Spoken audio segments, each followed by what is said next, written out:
remember to give yourself rest if sleep is not really working out for you. Because of course, everybody knows sleep is the number one act of self-care. Every person I've ever interviewed about self-care always says sleep is their number one way to get self-care. But if it's not available because of your circumstances, just take rest. You can do that by doing your feet up the wall, like sitting your ass right up against a wall and having your legs run up the wall. And what that does, and then you're kind of in an L shape with your legs up the wall, and you just take a few deep breaths. And what that miraculously does is it reverses the flow of blood in your body. So it gives you this nice, wonderful flush of your system that you can't always get that if you're not inverted, because we mostly are upright. And if we're not upright, we're laying down. So this is that reverse by gravity. So please try this. Again, it's just resting, your butt up against the wall, your legs running up the wall, laying down on your back, taking some deep breaths. And it's just this subtle little thing that you can do that's really going to get you, sense into your body all the tingling and the sort of settling that happens. It's just an amazing act of rest, and it's subtle. Number 5, mirror work. Now, we've had entire podcasts on this concept, and a lot of people, including myself, use mirror work on a daily basis. But if it's not something you're familiar with and you're like, I just can't make that happen, that's fine. Just try it this weekend. Every time you go into the bathroom today, or anytime you pass a mirror, give yourself a compliment. Or you could just full on break out into like, love you badass bitch dance mode. I happen to do it all the time. I will walk past the mirror, I will see my beautiful pink mohawk and say, you are a badass bitch. Look at you working hard, getting shit done. And just giving myself that little pump up, that little pep talk every few hours or so, it really does. It consciously changes the way you think about yourself. And that's really what mirror work is trying to do. We're trying to get you to look at yourself and have a positive reaction. Because 10 to 1, if you're listening to this show, self-image is probably something you might be struggling with. So this is a really good real life practice that you can do if that's something that you're working on changing. Number 6. Spray your favorite perfume. And this sounds, again, kind of subtle and not really dramatic. This isn't going to the spa or getting your nails done or, hot wax on the feet or anything like that. But just that scent association is so incredibly important for self-care. A lot of us aren't dressing up and doing our makeup and doing all kinds of things that we used to do on the daily basis. And this subtle act can just, especially if it's a scent that you used like when you were on vacation. I know that's huge for me. If I had a perfume that I used when I was in Hawaii, whenever I spray it here in the States, oh God, it's like instant. I'm back on the islands.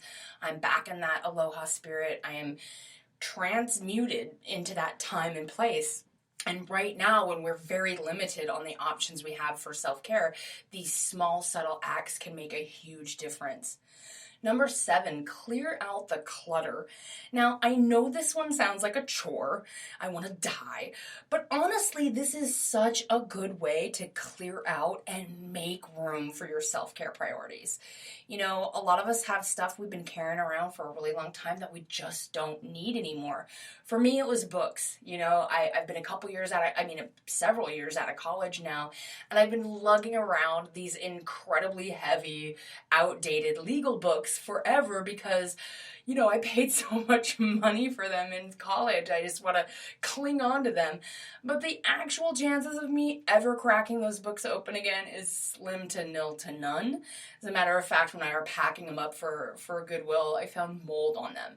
So it's those acts, while it seems, again, very subtle, you're cleaning up, you're decluttering your space, that might not exactly feel like self-care, but it actually is.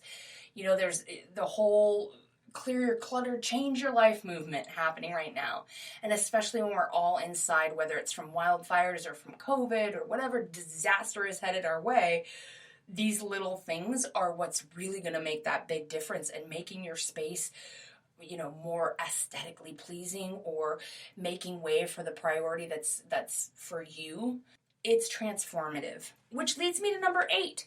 Make a plan.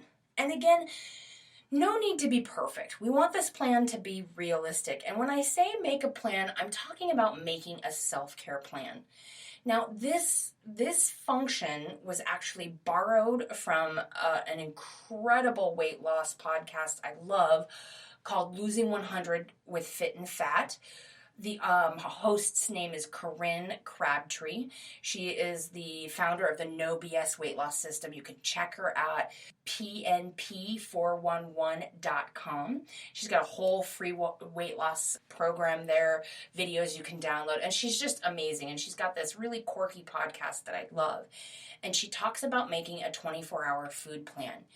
And when she talks about the principles of how you do this, it's about doing something realistic. What are you realistically going to do this weekend? If you're not a yoga kind of person, or you live with other people and you can't just sit with your legs up the wall for an hour, or you don't have access to your favorite perfume, or whatever your thing may be, that's not realistic that you're going to do that. So you really want to start making this plan of self-care for this weekend of something realistic. If it's something that you already do, like taking a walk, perhaps it's ordering new socks online. Maybe it's going outside and breathing fresh, clean air for half a minute. Whatever it is and whatever is available and realistic for you, just set the intention that you're going to do something, and maybe pick that something from this list if you're trying to push yourself outside your comfort zone.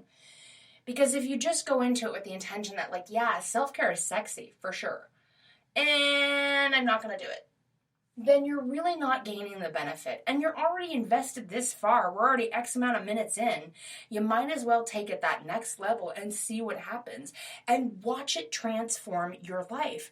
And how it makes you sexy and what is sexy about it is that as you perpetuate self-care and you practice self-care, you become so full of confidence. You become so energized with life.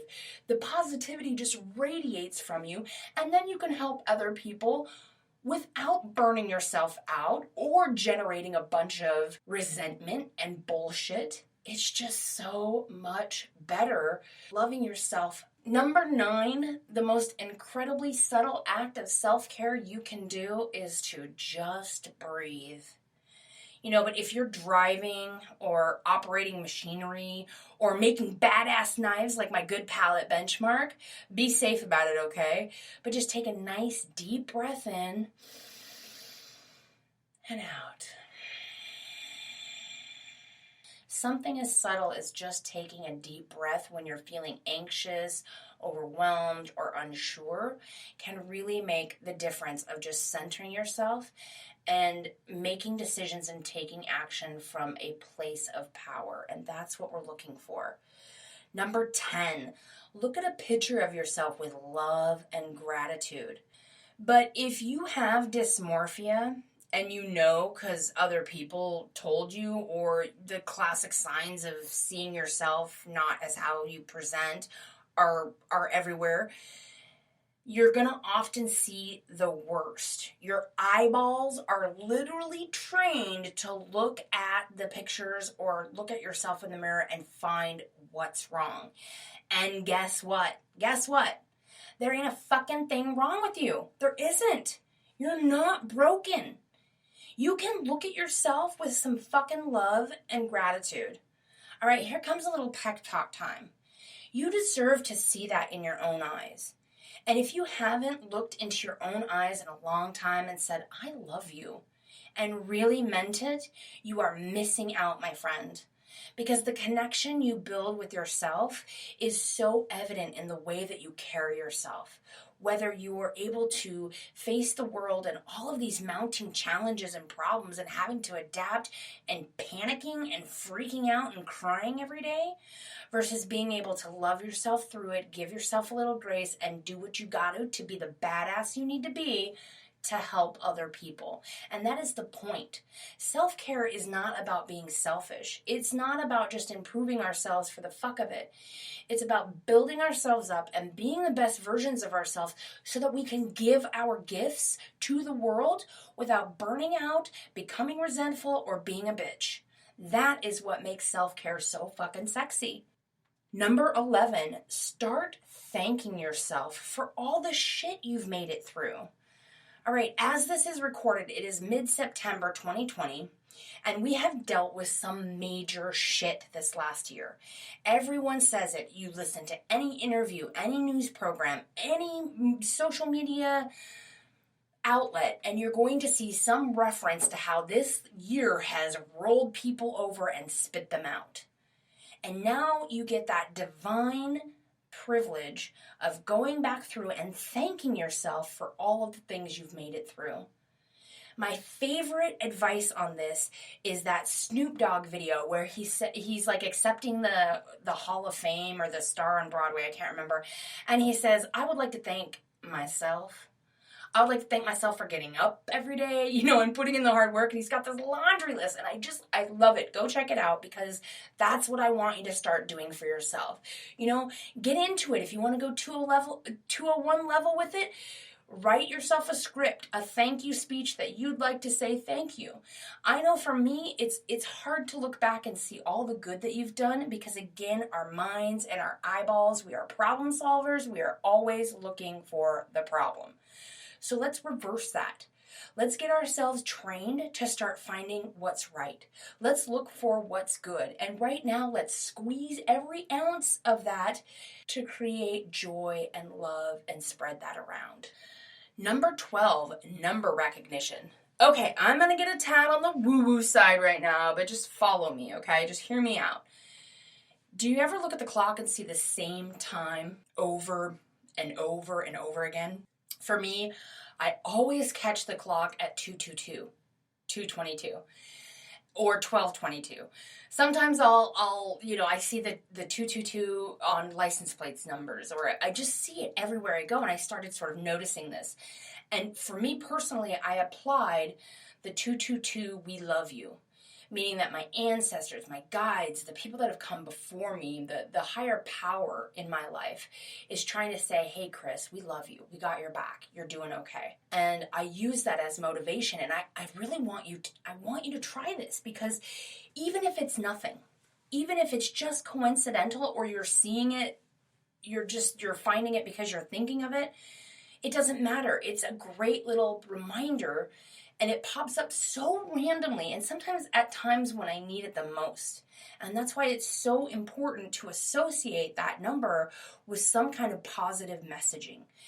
You could deep dive into this all day long. There's a bunch of stuff on numerology and what power numbers are, and Facebook is full of it all the time. I don't really care what you believe or what you subscribe to. You could literally assign it yourself, and it's going to have a lot more personality to it. So start seeing those numbers and send yourself those positive messages when you do. Number 13, a huge subtle act of self-care is laughter. Never ever underestimate this powerful act of self-love. Just allow yourself to be playful and frivolous.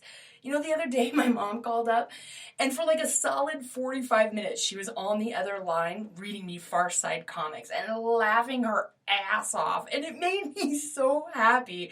And just hearing her laugh made me laugh, and it's just so much good self-care to cut up and let yourself go. Number 14, time alone. So alone time is not self-care for some people, and as a big-time extrovert, I get that. But this is a small, subtle act of self-care, and it's game-changing in so many ways. You just gotta power through that uncomfortability part to get to what's you. That's how you know what your priority is, so that when you're decluttering a space, you know what self-care you're gonna put in that free space. Connecting with yourself alone is imperative in order for you to have that space to observe your own journey, to take stock, to check in. And you can't do that unless you're quiet, and focused only on yourself. And the best, easiest, free way to do that is to just get time alone, even if you have to ask for it, which brings up boundary building. There's whole episodes on that. It's definitely worth your time. Number 15, correct your negative self-talk. Now,